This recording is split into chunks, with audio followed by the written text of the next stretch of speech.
Bom dia, boa tarde, boa noite, tudo bem? Vamos para o nosso dedinho de prosa? Vamos, né?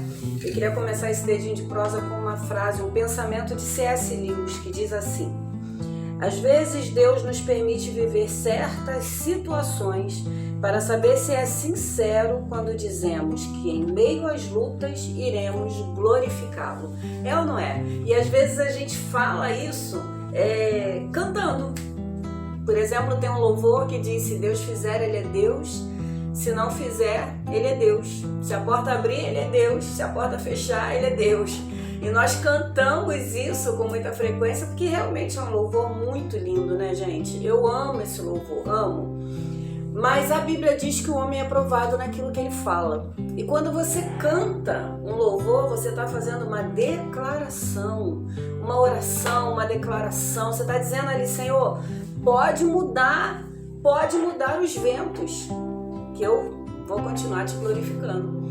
Então, às vezes, Deus, sabe, eu até essa semana falei para uma amiga minha assim: toma cuidado com o que você fala, porque Deus costuma de vez em quando ouvir e levar ao pé da letra aquelas coisas que nós declaramos em momento de angústia, em momento de raiva, em momento de desespero, em momento de adoração, né? Às vezes Deus pega a nossa fala ali e leva ao pé da letra. Será?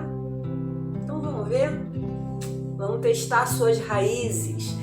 Porque na tempestade, nas dificuldades, nas lutas, nossas raízes são testadas. E onde estão nossas raízes? Precisam estar aqui, ó, fincadas na palavra do Senhor, fincadas na verdade de Deus, né? Então, algumas situações realmente vão acontecer para que nós sejamos provados, para que Deus saiba, né? Se é sincero, se o nosso coração permanece sincero. Foi assim com Jó, né? Jó oferecia sacrifício, Jó era temente, Deus dá testemunho de Jó. Mas as raízes de Jó foram testadas da pior maneira possível, é ou não é? Né? Quem suportaria tamanho sofrimento? Quem suportaria tamanha dor? Nossa, gente, como foi difícil, né? Porém, nós precisamos saber que nada foge ao controle do Senhor. E aí tem um texto que mostra a soberania do Senhor. Está lá em Lucas, capítulo 8, do verso 22 ao 25. Diz assim: ora, aconteceu em um certo dia que ele entrou no barco com seus discípulos e disse-lhes: vamos para o outro lado do lago. E eles partiram. Mas enquanto navegavam, ele adormeceu e desceu uma tempestade de vento sobre o lago. E enchiam-se de água, estando em perigo. E chegando-se a ele, o acordaram, dizendo: mestre, mestre, estamos perecendo. E ele, levantando-se, repreendeu o vento e a fúria da água. E eles cessaram e houve calmaria. E ele lhes disse: onde está a vossa fé? E eles, temendo, maravilharam-se, dizendo uns aos outros: que tipo de homem é este que ordena até os ventos e a água, e eles lhe obedecem? Quem é esse? Quem é esse? Esse é Jesus, né? Os discípulos haviam entrado no barco. Jesus entra no barco ali com os discípulos para passar para o outro lado do Mar da Galileia. O Mar da Galileia é um lago muito grande, né? Que tem 22 quilômetros de comprimento e 18 quilômetros de largura. E ele está 200 metros mais ou menos abaixo do nível do mar. Então existe ali uma concentração de ar quente e aquele choque térmico que também tem um ar frio, aquela coisa toda. Então, de tempos em tempos, né, às vezes as ondas se levantam, a fúria, a violência das águas é muito forte, né? E se não tiver tempestade, se tiver tudo tranquilo, as ondas ficam tranquilinhas. Mas quando a tempestade vem, realmente é bastante perigoso. E os discípulos estavam ali com Jesus nessa condição. né, as ondas começaram a bater muito forte nos barcos. Em outras versões, diz que Jesus entra no barco com os discípulos e tinham outros barquinhos também. E também dizem outras versões bíblicas que Jesus deitou a cabeça em uma almofada na popa do barco e dormiu. E o que nós vemos aqui? Nós vemos um Deus que era 100% homem, 100% Deus. E quando ele deita ali, ele adormece de verdade num sono profundo, né, gente? Está mostrando o homem, o Jesus homem, 100% homem, que estava cansado, tinha passado o dia todo, né? Pregando, aconselhando, curando, naquela caminhada toda. E Jesus estava cansado. O Jesus homem estava cansado. O corpo físico de Jesus estava cansado.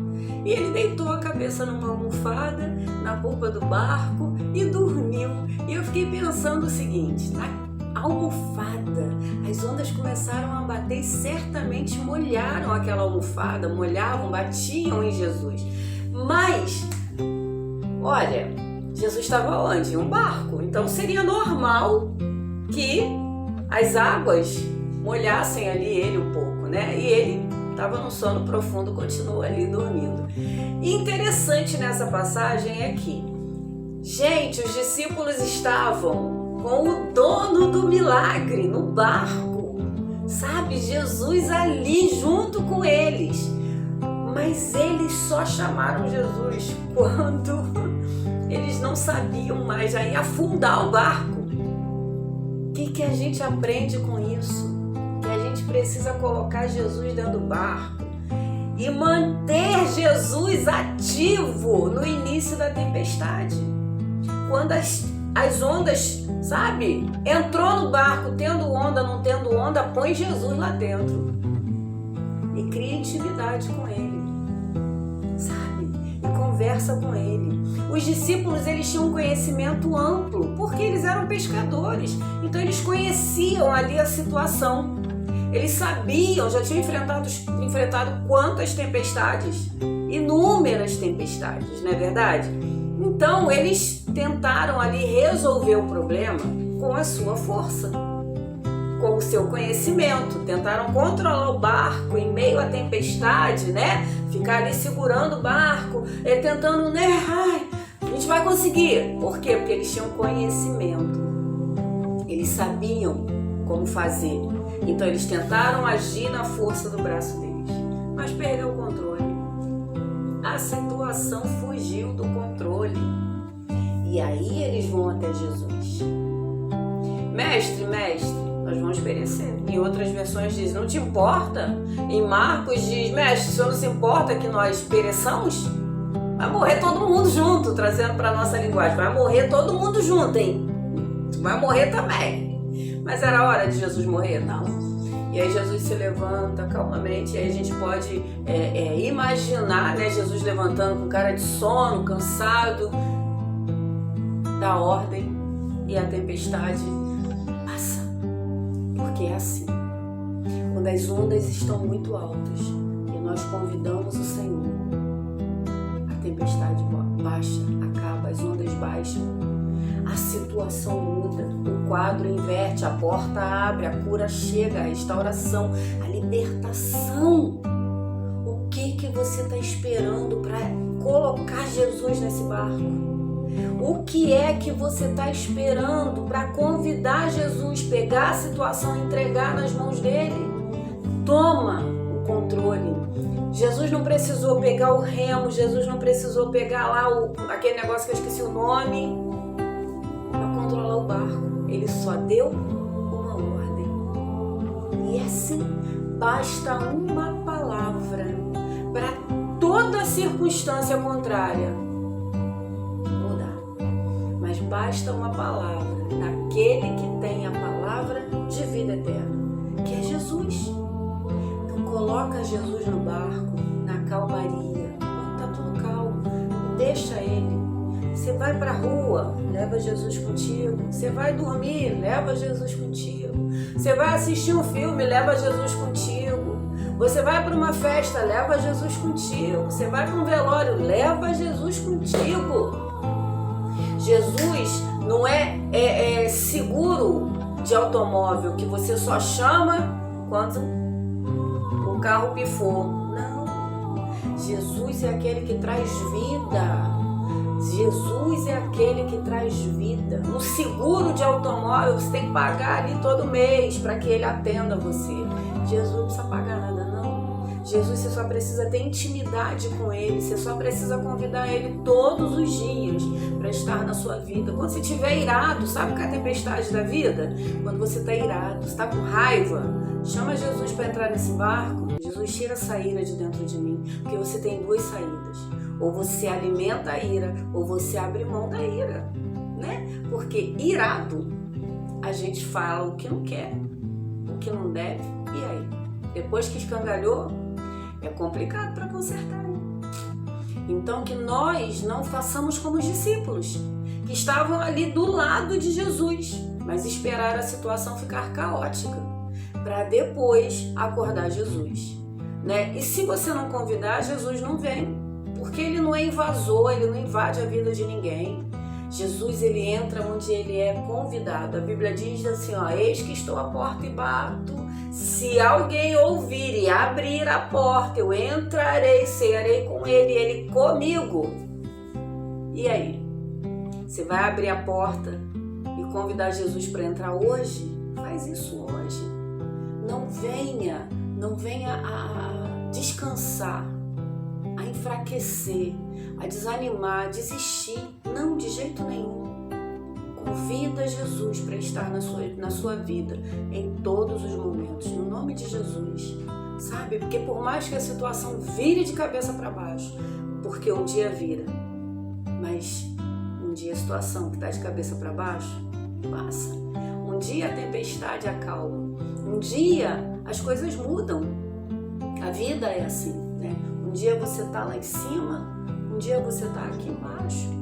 Um dia você está no mar calmo, no outro você está em meio às ondas, né? Assim, na nossa vida é assim, né? E os problemas servem para fincar as nossas raízes, né? Nossas raízes são testadas em meio às lutas, em meio às tribulações, em meio aos choros, em meio às dores, em meio às angústias. Nossas raízes são testadas. Se nós nos mostrarmos fracos no dia da angústia,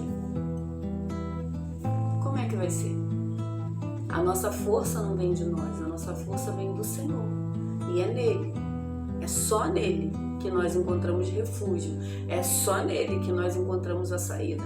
Na força do nosso braço, não dá certo. Na força do nosso braço, a tempestade não acalma. Mas na força do braço do Senhor, debaixo de uma ordem do Senhor, da palavra do Senhor, as coisas acontecem, tá bom? Ó, que essa palavra possa criar raízes no seu coração. Beijo no seu coração. Deus abençoe a sua casa, os seus sonhos, os seus projetos. E creia, essa tempestade vai passar. Tenha certeza.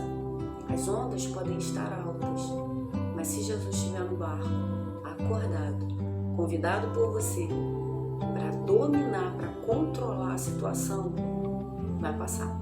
Tenha certeza disso, tá bom? Fica com Deus. Deus abençoe a sua casa, os seus sonhos, os seus projetos, no nome de Jesus. Papai do Céu permitindo, eu volto com o nosso dedinho de prosa, tá bom?